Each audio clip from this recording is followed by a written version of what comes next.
ऐसी कौन सी गलती है जिस गलती को हमें ध्यान नहीं आ रहा है और उस गलती को हम निरंतर करते जा रहे हैं? वास्तविक गलती हम ही कर रहे हैं या फिर इन ग्रह नक्षत्रों का कोई खेल है? इनका कोई प्रभाव है जो हमारे जीवन पर निरंतर हमें परेशानियां और दुख देने के लिए आई हुई हैं? वास्तविक कारण को समझते हैं।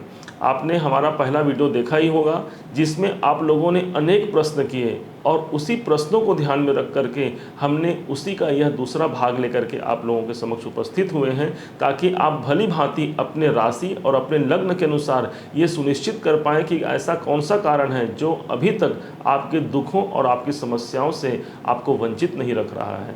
कौन सी ऐसी कारण है जिसके द्वारा आप जो है सफलता के शीघ्र ऊंचाई पर पहुंच सकते हैं। देखिए, यहाँ पर वृषभ राशि के जीवन में आपने देखा होगा जैसे ही शनि का गोचर हुआ दसम भाव में, हर जगह एक ही बात जो है आपको नारा के रूप में सुनाई दी होगी। जितने भी न्यूज़ चैनल, जितने भी एस्ट्रोलॉजर, बड़े बड़े एस्ट्रोलॉजरों ने इस बात की घोषणा की थी कि वृषभ राशि के जीवन में, कैरियर में कोई बहुत बड़ा परिवर्तन होने वाला है। परंतु वास्तव में क्या हुआ? आप सब इस बात से जानकारी आप रखते हैं कि उस समय से अभी तक कोई भी विशेष परिवर्तन नहीं हुआ। बहुत लोग अपने जीवन में बहुत तरक्की प्राप्त कर रहे हैं, परंतु अभी भी कुछ ऐसे लोग हैं जो निरंतर अपनी समस्या से घिरे हुए हैं। आखिर कहाँ पर कमी रह गई है? आप देखेंगे जैसे ही शनि देवता ने अपना ट्रांजिट परिवर्तन किया था 17 जनवरी सन 2023 को, उसी दिन से आपके करियर में एक बहुत बाहर आने की संभावना यहाँ पर आपके द्वारा जानी गई थी, परंतु अभी तक बहुतों को इसका लाभ नहीं मिल पाया। शनि देवता ने जैसे ही यहाँ पर गृह प्रवेश किया आपके दसम भाव पर वृषभ राशि, वृषभ लग्न के दसम भाव पर, त्यों ही उनके पिता सूर्य के द्वारा उन्हें अस्त कर दिया गया था। कब? ठीक 30 जनवरी को। जब 30 जनवरी को ये अस्त हुए थे तब कुछ लगभग 13 दिनों के समय तक ये मात्र यहाँ पर अपना प्रभाव दिखा पाए थे। कोई ग्रह जब अस्त हो जाता है तो उनका शुभ फल उस भाव पर नहीं मिलता, मतलब आपके जीवन पर इसका शुभ भाव दसम भाव पर नहीं पड़ा, और तो और यही आपके भाग्य के स्वामी हैं। तो एक साथ आपके दो जीवन के पहलुओं को ये लेकर के अस्त हुआ, मानो आपका भाग्य और आपका पराक्रम, आपका कर्म स्थान, आपका करियर। अब इनकी अस्तता को दूर करने के लिए अभी क्या समय है? तो वास्तविक में अभी 6 मार्च से, पहला जो पॉइंट हमने रखा है, 6 मार्च से ठीक ये उदय हो जा रहे हैं। निश्चय मानिए 6 मार्च से जैसे ही शनिदेव उदय हो रहे हैं वैसे ही आपके जीवन में भाग्य और आपके कर्म में कुछ नयापन लेकर के आएंगे। इस बात की सुनिश्चित आप कर लें। क्यों? क्योंकि जो ग्रह जिस भाव का मालिक होगा, जिस भाव का स्वामी होगा, उस भाव को बड़ी ही शक्ति से, बड़ी ही निष्ठापूर्वक उस भाव को आगे बढ़ाने का प्रयास करेगा। अब आप ये मानिए कि 6 मार्च बहुत दिन नहीं है, आज ये वीडियो बन रही है, हो सकता है आपको कल परसों इत्यादि में ये वीडियो आपके समक्ष प्रस्तुत हो जाएगी। तब आप देखिएगा ये जो 6 मार्च से लेकर के लंबे अवधि तक शनि देव जो है वो अपने उदित अवस्था में ही रहने वाले हैं, अस्त नहीं होने वाले हैं। इसलिए आपके भाग्य, आपके कर्म दोनों को उदित करने का यहाँ पर एकमात्र जरिया शनि देव यहाँ पर बन जाते हैं। और क्या है कारण? और मुख्य कारण हमने रखा है कुंडली का विश्लेषण। पिछले हमने वीडियो में भी इस बात की चर्चा की थी कि आप अपनी कुंडली का विश्लेषण कराते हुए इस गोचर को जब अप्लाई करते हैं तब आपको सही रिजल्ट मिलेगा। इस गोचर, ये वृषभ लग्न का गोचर हो गया, वृषभ राशि की गोचर हो गई, परंतु आपकी वास्तविक कुंडली में अभी भी वहाँ शनि की पोजीशन अच्छी नहीं है। वहाँ शनि आपको दुख देने के लिए, कष्ट देने के लिए वहाँ पर ललायित हुए हैं, आपके अच्छे भाव के स्वामी नहीं हैं। कैसे आपको सकारात्मक परिवर्तन यहाँ पर दिखाई देगा? विचार कीजिए। और उसे दोनों का मिश्रण करके जिस प्रकार से 2 अलग अलग भागों को एक साथ मर्ज करके जीवन में बाहर लाया जा सकता है, वैसे ही आप अपने कुंडली के साथ में इस गोचर को अप्लाई करके अपने जीवन में बाहर ला सकते हैं। बहुत से लोग हमसे ज्योतिष के माध्यम से हमसे ये चाहते भी हैं कि आप हमारी कुंडली देखें, परंतु उन सब से मेरा निवेदन है, आपके हजारों प्रश्न पड़े हुए हैं व्हाट्सएप में, फेसबुक में और मेल में, और आपने स्वयं देखा हुआ कमेंट बॉक्स में पड़े हुए हैं, परंतु मैं उन सबसे हाथ जोड़ करके क्षमा प्रार्थी हूं कि मेरे पास समय का अभाव होने के नाम से अभी अप्रैल तक के मैं उनके किसी प्रश्न का उत्तर नहीं दे पा रहा हूं। परंतु हाँ, मैं आपको इतना सक्षम जरूर बना दूंगा कि आप स्वयं अपनी कुंडली को, अपने राशि को, अपने गोचर को देखते हुए आप अपने जीवन में उन्नति को प्राप्त कर सकें। और भविष्य में यदि मेरी कोई सहायता लगी तो मैं इसे देने के लिए भी तैयार रहूँगा। आइए अब बात करते हैं, कुंडली का विश्लेषण हो गया, अब करते हैं गुरु की स्थिति। आपको ये बात बता दें कि हमारे जीवन में कोई कार्य जब लंबे अवधि के लिए होती है, लंबे अवधि मतलब जिसे हमने साल भर, 2 साल, 3 साल के लिए देखना है, तो उस कंडीशन में हमको शनि को देखना है और गुरु को देखना है। तो शनि और गुरु 2 लंबे अवधि के ग्रह हैं, साथ में राहु और केतु। तो इसलिए यहाँ पर आपको समझने के गुरु की स्थिति इतना इंपॉर्टेंट हो जाता है आपके लिए कि वो क्या स्थिति में है। आपकी गोचर में वृषभ राशि के लिए गुरु का गोचर जो है वो अभी 12वें घर पर है, मतलब आपके लाभ भवन पर है। भाई शुक्राचार्य जी अभी लाभ भवन पर आए हैं। क्या सुना था आपने कि गुरु देवता जब आएंगे आपके लाभ में 4 चांद लगा देंगे, बहुत ज़्यादा आपकी आर्थिक बढ़ोतरी होने वाली है, आर्थिक समृद्धि होने वाली है। परंतु अभी तक रिजल्ट क्यों नहीं मिला? तो उसका एकमात्र कारण है आप जो है शुक्र के प्रभाव में आते हैं। जो वृषभ राशि है, वृषभ लग्न है, उसके स्वामी होते हैं शुक्राचार्य जी महाराज। अब गुरु का अगर अच्छे भाव में आना तो आपके लगन को कमजोर करता है, इसलिए लाभ भवन पर होते हुए भी यहाँ पर गुरु ने आपके लाभ के बहुत से मार्ग को अवरुद्ध किया। आप देखेंगे कि आपको लाभ प्राप्ति होने वाला था, परंतु कहीं ना कहीं वहाँ पर अवरोध प्राप्त हो गया। हमें 100 रुपये प्राप्त होने वाली थी, हमें काम चलाना पड़ेगा 40 रुपये, 60 रुपये, 80 रुपये में। संघर्ष को दे दिया यहाँ पर। अब यही नहीं, अभी जो शनि जो धनिष्ठा नक्षत्र में अभी चल रहे हैं, अभी वर्तमान में, अभी ये लंबे समय से चल रहे हैं आपके जीवन में वृषभ राशि के। अब धनिष्ठा नक्षत्र स्वयं मंगल का नक्षत्र हो गया। अब यही मंगल का नक्षत्र आपके सप्तम भाव और द्वादश भाव को दिखाता है। तो भाई शनि तो अच्छे भाव पर है, परंतु वो जिसके नक्षत्र में है, देखिए ज्योतिष का एक गुण सूत्र आपको बताते हैं। ज्योतिष का एक सूत्र है कि कोई भी ग्रह अपने नक्षत्रों के अधीन होकर के रिजल्ट देता है। तो जब शनि यहाँ पर कैरियर हाउस में आकर के हमने सोचा ये बहुत अच्छा होने वाला है, परंतु यहाँ पर तो भाई शनि मंगल के नक्षत्र में है, धनिष्ठा नक्षत्र में है, तो यहाँ पर ये आपको 6वें और 12वें भाव का फल देगा। 6वां भाव कहेगा आपके रोग का, आपके कर्जों का, आपके शत्रुओं का इत्यादि। तो इन भावों को बढ़ाएगा ना, आपको रोग प्राप्त हो रहा है, स्वास्थ्य में नरमा गर्मी देखने को मिलेगी वृषभ राशि के लोगों को, वृषभ लग्न के लोगों को। उनके कर्जों में वृद्धि होने की संभावना है, उनके स्वास्थ्य में कमजोरी होने की संभावना है।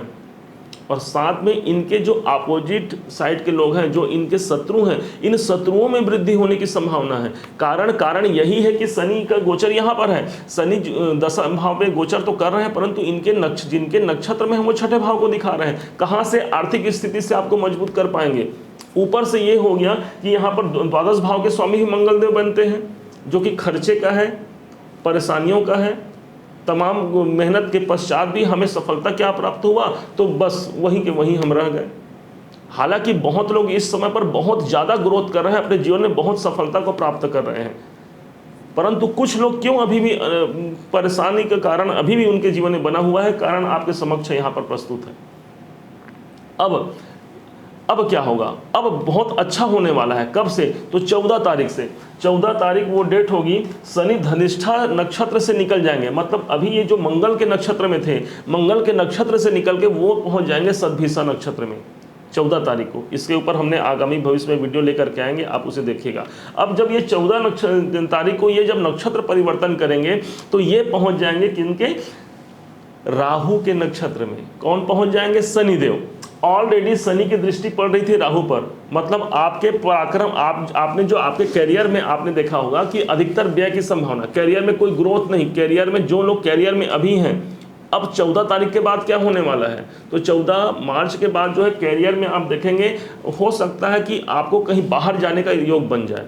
बाहर मतलब जो ट्रांसफ़र कराना चाहते हैं उनके ट्रांसफ़र का योग बन सकता है। जो अपने जीवन में आर्थिक समृद्धि पाना चाहते हैं उनका योग बनेगा। निवेश इत्यादि के लिए बहुत अच्छा माना गया है। संतान के दृष्टिकोण से संतान की वृद्धि को प्राप्त करना, संतान के एजुकेशन में बहुत अच्छा स्कोर यहाँ पर आपको देखने को मिलेगा। साथ में यही भाव आपके जीवन में तरक्की का होता है, इसलिए तरक्की के क्षेत्र में वृषभ राशि, वृषभ लग्न 14 तारीख के बाद, मार्च के बाद एक अच्छा खासा जीवन व्यतीत करेंगे। और कब तक? तो भाई ये जो गोचर परिवर्तन है ये रहने वाला है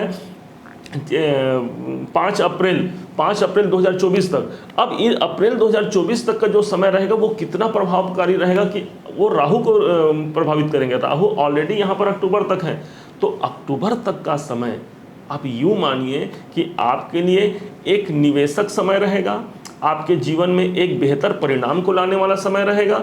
और विशेष तौर पर आपको केतु को देखते हुए कार्य करना है, क्योंकि राहु की सप्तम दृष्टि भी पड़ रही है, तो आपके रोग ऋण शत्रुओं से मुक्ति दिलाने वाला समय रहेगा। अब हम उस पॉइंट पर चलते हैं जिस पॉइंट के द्वारा आपको जो है सफलता मिले। कौन सी पॉइंट है वो पॉइंट है कि ऐसा कौन सा उपाय है जिसके द्वारा आपको अच्छा खासा आपके समस्याओं का निदान हो सकता है, आपको वेल्थ क्रिएट हो सकता है। उपाय कहाँ है? तो उपाय के लिए हमने समझा है कि इस पूरे चक्र में जो उपाय है आप यही समझेंगे कि वृषभ लग्न है। वृषभ लग्न का स्वामी कौन हो गया? तो वृषभ लग्न के स्वामी हो गए शुक्राचार्य जी महाराज। तो शुक्र जब तक हमारे स्ट्रांग और बली नहीं रहेंगे तब तक आपका कुछ भी भला नहीं हो सकता। तो शुक्र बली कैसे हो? तो शुक्र बली होने के लिए सबसे महत्वपूर्ण कारण है, आपको ध्यान रखना है, वृषभ राशि वैसे भी कभी हार नहीं मानने वाली राशि है। वृषभ राशि सदैव स्टैंड बाय मोड में रहने वाले, कभी भी कोई जरूरत पड़ा चलो तो चलो तुरंत तैयार हो गए, अपने आप को कभी दमन होने नहीं देते। शत्रु, चाहे वो शत्रु हो चाहे वो अपने हो, जहाँ पर ये रहेंगे अपनी ही चलौती चलाने वाले होते हैं। ऐसी इनके अंदर पराकाष्ठा, ऐसी इनके जीवन में एक अद्भुत शक्ति होती है वृषभ राशि के जीवन में। अब यदि आपको अपने जीवन के संचार को अच्छा बनाना है तो ध्यान रखना होगा आपको कि सबसे ज़्यादा आपको ध्यान देना होगा आपके लग्नेश पर। लग्नेश कौन हुए? लग्नेश शुक्राचार्य जी महाराज हुए। तो शुक्र किससे मजबूत होंगे? तो शुक्र मजबूत होते हैं सबसे पहले अपने जीवन साथी पर आप प्यार न्यौछावर कीजिए, आप अपने जीवन साथी पर ध्यान दीजिए। यदि जिनके विवाह नहीं हुई है वो किसी भी अपनी माँ, बहन, भाई इत्यादि जो रिश्तेदार जो स्त्री पक्ष को दर्शाते हैं, माँ हो सकती है, बहन हो सकती है, चाची हो सकती है, मामी, कहने का तात्पर्य यह है कोई भी स्त्री पक्ष आपके जीवन में आपके जीवन को बहुत ज़्यादा परिवर्तन कर सकती है। शुक्र जो है स्त्रियों का प्रतिनिधित्व करता है। तो जितना आप दाम्पत्य जीवन को आप सुरक्षित रखेंगे, जितना आप वहाँ पर बहसबाजी से बचेंगे, आपके जीवन में उतना ही ज़्यादा परिवर्तन यहाँ पर होने वाला है। एक दूसरा, शुक्र स्वयं जो है एक सुगंध का कारक होता है। तो अपने घर में, घर के अंदर और बाहर भी आप जितना अधिक हो सके पुष्पों का ध्यान रखें, फूल लगाइए। जितना अधिक फूल होगा, क्योंकि फूल ही शुक्र को अट्रैक्ट करता है, आपके लगन को बली बनाएगा। तो फूलों का ध्यान रखेंगे तो आपके जीवन में बहुत ज़्यादा बहार आने की संभावना है। कहा गया है कि फूल जिस स्थान पर होता है उस स्थान पर बहारों की वृद्धि हो जाती है। तो आपके जीवन में भी यही एक सबसे बड़ा प्रभाव होगा। एक और उपाय कर सकते हैं, एक शुक्र का यंत्र भी होता है। तो एक छोटा सा शुक्र यंत्र ले लीजिए, तांबे का यह यंत्र होगा, इसे ला करके अपने पॉकेट या अपने जेब पर्स में रख लीजिए ना। छोटी छोटी उपाय हैं और कितना ज़्यादा आपको सफलता प्रदान करा दे। और यदि आप मंत्रों का जाप कर सकते हैं तो ओम सुम शुक्राय नमः आप जाप कर सकते हैं, या फिर आपको अगर चाहिए आप लंबा मंत्र भी जाप कर सकते हैं, पाठ कर सकते हैं। तो आप बड़े और लंबे मंत्र भी ले सकते हैं, परंतु छोटा महा उपाय होता है ओम सुम शुक्राय नमः। तो इस प्रकार से आपको समझना है कि कैसे अपने जीवन को बेहतर बनाना है। किसी प्रकार के आडंबर और दिखावे से नहीं जाना है। सदैव जो शुक्र यदि प्रधान लोग होते हैं, साफ सफाई पर आपको विशेष ध्यान देना है। अपने वस्त्र को हमेशा स्वच्छ धारण करना है। आप जो गंदे कपड़े पहनेंगे, मैले कुछ कपड़े पहनेंगे, कुछ 2-4 दिनों तक यदि कपड़े को अगर कंटिन्यू करते रहते हैं तो यहाँ पर शुक्र आपका दूषित होता है। और शुक्र जो है सीधा सीधा शुक्र का संबंध आपके लग्नेश से है, और लग्नेश का संबंध आपके धन से है, जहाँ पर बहुत ज़्यादा समस्या आने की संभावना यहाँ पर बन जाती है। तो इसका विशेष आपको ध्यान रखना है। मुझे उम्मीद है कि इस पूरे चक्र को आपने समझा होगा, जाना होगा। और यदि जाना है, समझा है आपने, मेरे प्रयास को समझा है, मेरे प्रयास को जाना है, तो अपने एक लाइक ज़रूर कीजिएगा इस चैनल को, इस वीडियो को, ताकि मुझे आपसे मोटिवेशन मिल सके। और आपने जो अनुभव प्राप्त किया है एक कमेंट करके ज़रूर बताइएगा। आप सभी का दिन जो है सदैव मंगल हो, इसी शुभकामनाओं के साथ। जय श्री राम।